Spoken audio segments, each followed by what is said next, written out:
My name is Ishaq. In today's video, I would like to talk about print function, the function that is used in Hello World example.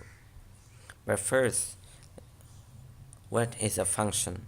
Function is simply a block of code that gets executed whenever you call it by its name, and each function is designed to do a certain task.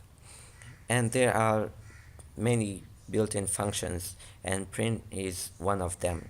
So we will first type function's name, then parentheses. This is the Python syntax, that when you want to call a function, you need to add these parentheses at the end of function's name. Then here we will pass arguments or objects to print.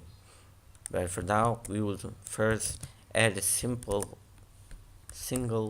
string, which is my name, and it will print my name to the console.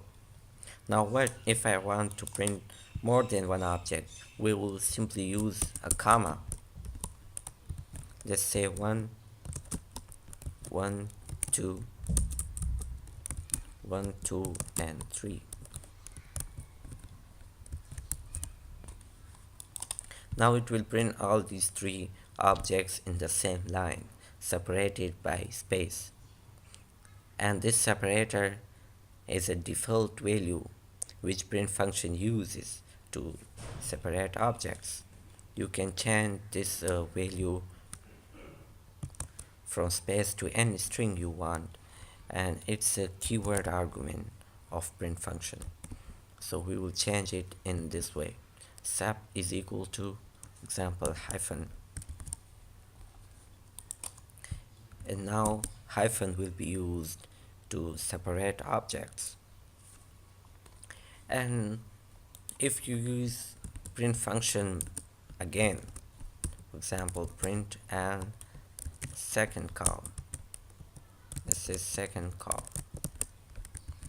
now it will be printed in its own line. But if you look carefully, you will find that there's a new line character added automatically, because it was supposed to be in the same line. But from where this new line character came?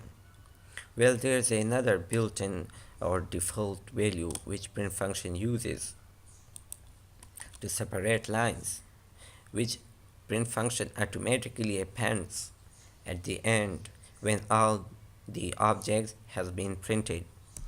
So we can change it from new line character to any string we want. We will simply replace it with an empty string.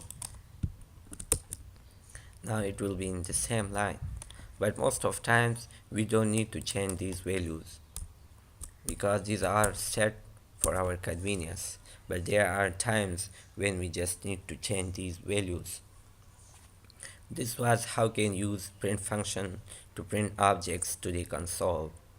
In this video, we only printed string objects. You can print any object. You can print integers, you can print floats, you can print lists, etc.